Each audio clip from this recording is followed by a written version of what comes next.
he was telling her where to cut. He was telling her to go for the carotid artery, and she's like, I don't even know where that is. And he texts a picture of a carotid artery, anatomy picture, like from a textbook. Roksana is now 17 years old. She will miss her high school prom, her graduation, her friends, and her family. She is in desperate need of continued psychological help. She is trying to be positive and not lose hope. She is a level 3 for good behavior at her present facility. She is still fragile, and an adult prison would shatter her delicate world. How will sentencing her as an adult help her? Roxy was misled and used by an older adult. This has been proven in court. However, nothing will benefit this child by sending her to jail. Rivera maintains his innocence. He was trying to help Roksana, not trying to cause disharmony and mayhem in her family. I would like to apologize to my family for not being the daughter they wished I would be.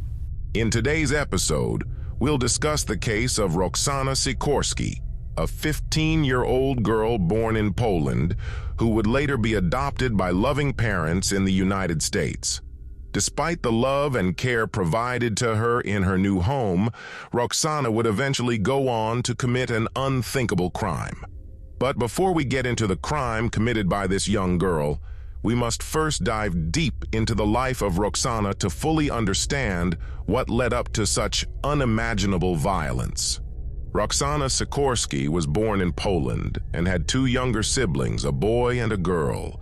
Her life was anything but ordinary, and she and her siblings suffered physical and emotional abuse at the hands of their caretakers. They would eventually be put up for adoption, which would change their lives for the better. Jeffrey and Lorene Sikorski officially adopted Roksana at the age of 4 and were well aware of the trauma this young girl faced while living in Poland. With hopes of giving her the best life possible, the couple moved Roksana into their Detroit home and enrolled her in school. Not only did she get along well with others at her school, but she also came home with exceptional grades, which made Jeffrey and Lorene quite proud. They felt that they'd done the right thing by adopting her and getting her out of Poland and away from the abuse she endured in the early years of her life. Although things were going well for quite some time, Roksana became quite rebellious in her teenage years, often running away and worrying Jeffrey and Lorene. They couldn't quite understand why she was acting out, but basically chalked it up to being a teenager. After all, most teenagers will exhibit rebellious behavior at some point or another. When her bad behavior wasn't improving, despite their best efforts to get her on the right track, the couple decided to do some digging and found out that Roksana was in a relationship with a 23-year-old man. Now, at the time, Roksana was only 15 years old, so clearly the relationship wasn't even a legal one. The man, Michael Rivera, seemed to be the one behind Roksana's behavior, and after discovering his age and the fact that the two had been sexually intimate on more than one occasion, the parents felt it was best to press charges against him. Upon pressing charges against Michael Rivera for his relationship with their adopted teenage daughter, Roksana was forbidden from seeing him. Yet somehow she was still finding a way to sneak around with him. Jeff and Lorene tried their best to keep the two apart, but it felt like nothing was working. Even when checking her phone, they would see she'd been sending him text messages. We followed the procedures. We thought this Rivera guy was going to be arrested in the near future, and he never was. We never got any concrete answers why he was never arrested, other than some finger point. The more that Jeff and Lorene tried to keep Roksana from Michael, the more it seemed she would find different ways to be around him behind their backs, especially when they were working. After a while, Roksana felt it necessary to devise a plan to get her meddling parents out of her hair and proceed to discuss a plot to kill her family to ensure that she could run away with Michael and be with him forever. On October 14th, 2014, Roksana would prepare to do the unthinkable. She had Michael waiting outside the home in the dark at night, essentially being a lookout for her. He stayed outside the house while she went into her family's home to begin the process of what she felt was necessary, ending their lives to end up with someone she felt was the love of her own life. As she entered the home, she went straight to her younger sibling's bedroom, stood over her younger brother while he slept, and slashed his throat with a sharp knife. Although she thought she had everything planned out to a T, she never could have anticipated that her younger sister would witness the attack on the brother, which ultimately caused her to scream as loud as possible. The blood-curdling scream was so loud that it caused Roksana's parents to wake up from their sleep. Roksana heard a bit of noise coming from their bedroom, got spooked, and decided to make a run for it. She fled to Michael's home with him before being caught by the police the next day. Because her sister witnessed the attack on her brother, local law enforcement wasn't left wondering who would commit such a crime on a young boy. Instead, they knew exactly who they were looking for. Roksana may have assumed that she murdered her brother, but he miraculously survived the knife attack. Even so, she and Michael were both arrested on the spot and charged with attempted murder and conspiracy to commit murder.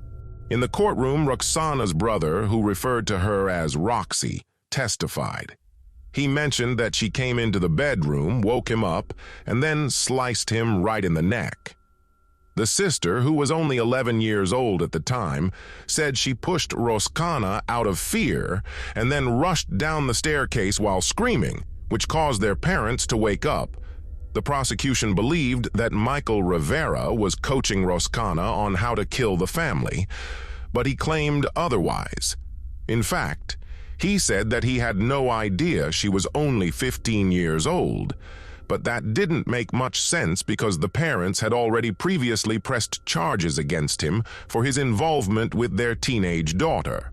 Many might expect Roksana's adoptive parents, Jeff and Laureen, to advocate for her imprisonment after she attempted to kill her brother. Surprisingly, the couple took an unconventional stance by opposing any jail sentence for her actions, such as slashing her brother's throat. Instead, they believed in the importance of rehabilitation, considering the significant trauma she endured in her early years before being adopted and brought to the United States by the caring couple. In the courtroom, Laureen testified about the profound pain her family had endured over the past year. Desiring closure, she conveyed her belief that Roksana had been influenced down a misguided path by an older man.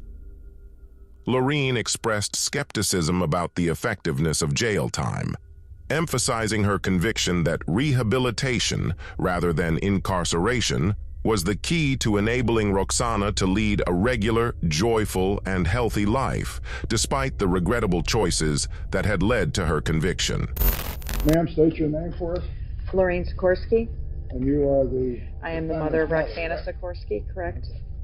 And what do you wish to say to me in regard to how this situation has impacted your family? Your Honor, I have a statement I'd like to read. Go ahead. To the court. I am writing this to the court regarding sentencing of my daughter, Roksana Sikorski. This past year and a half have been the most stressful and painful time for myself and my family. We desire closure of this matter, but also reason in its conclusion. Roxy was misled and used by an older adult. This has been proven in court. However, nothing will benefit this child by sending her to jail. She made some poor choices which led her to this conviction. She had limited guidance, as my husband and I were not allowed to speak to her while in court. The attorney I had paid to represent her was removed by the court, and a court-appointed attorney who now represents her had her sign a plea deal.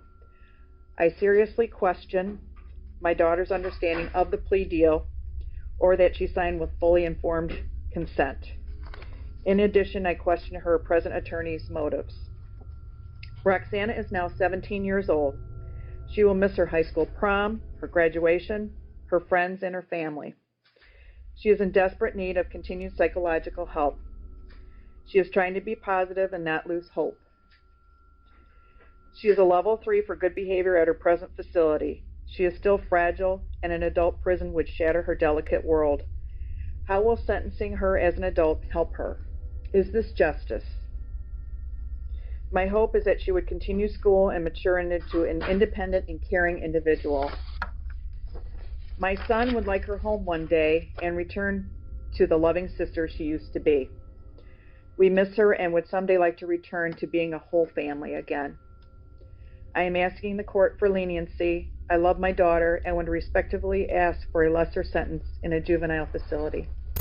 Despite the desire to spare Roksana from incarceration, she was charged as an adult and handed a 10 to 20-year sentence with parole eligibility at age 25. In stark contrast, her co-conspirator, Michael Rivera, received a life sentence. Roksana's parents persist in their advocacy for her release, firmly contesting the adult charges and the length of her imprisonment. Lorene, in particular, detailed Michael's harmful influence on Roksana, citing instances where he provided explicit instructions, including the recommendation for a sharp knife and guidance on the precise areas to cut for maximum impact. Shockingly, Michael even went as far as sending images illustrating specific arteries in the throat, ensuring that Roksana would carry out the act correctly and cause fatal harm to her family.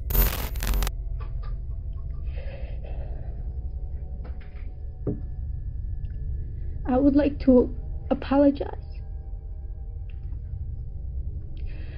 to my family for not being the daughter they wished I would be. And I promise that I will get better, no matter what happens. And I will see Lucas and Angelica again. I'm sorry. Your Honor, one thing, too, I did not mention. Based on her age, we would ask that if the court would place in her commitment that she go back to the Calumet Center until she's reached her 18th birthday.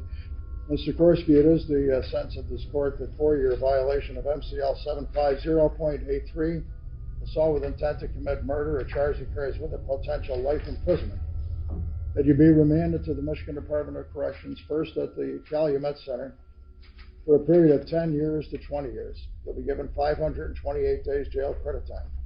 Do the people have a motion in regard to counts 1, 2, 3, 4, 6, and 7? We move to dismiss those counts. Without objection. That motion is granted. The defendant's to undergo DNA testing.